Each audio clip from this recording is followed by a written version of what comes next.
filled with all of this stuff. Yeah. I'm interested in doing more of the all-on-4 too, Yeah. and I think that maybe one or two protocols, having them written down so that we can kind of follow them based on an appointment, do this at this appointment, do this at this appointment, would be helpful for me because it will narrow it down a little bit more so I can just focus on, okay, this is, like you mentioned the zirconia with the bar, that's one method, and the acrylic was the other method, right? Yeah.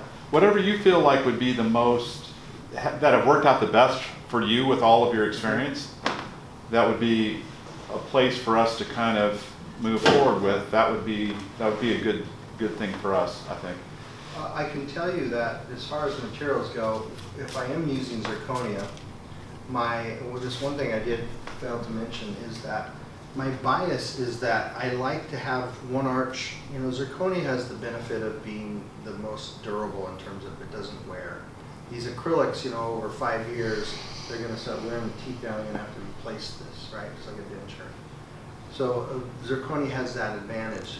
The disadvantage is it's such a hard material. So if you have zirconia on the upper and zirconia on the lower, you got a lot of rigidity and a lot of hard things coming together. I think it probably potentially maybe puts more stress on the components, screws. Some patients might feel it's a little harsh. So I like to have what I call a sacrificial arch, meaning one arch that might have a little bit of a softer give material. So if I am using zirconia, typically we'll put it on the upper arch because it can be pretty, because it can be layered.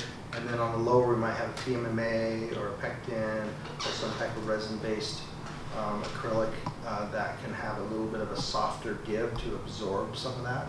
Does that make sense? Mm-hmm. Pectin is something that's going to, I think we're going to start seeing. My cross department was singing its praises when I went up and talked to them. I think it's going to be real promising. They had just finished like 5 or 6 cases on pectin, and they were loving it. But yeah, there's a guy up in Oregon named technician named Maris, M-A-R-I-U-S, I believe. And he used to do all zirconia, and he's almost eliminated those and done to pectin.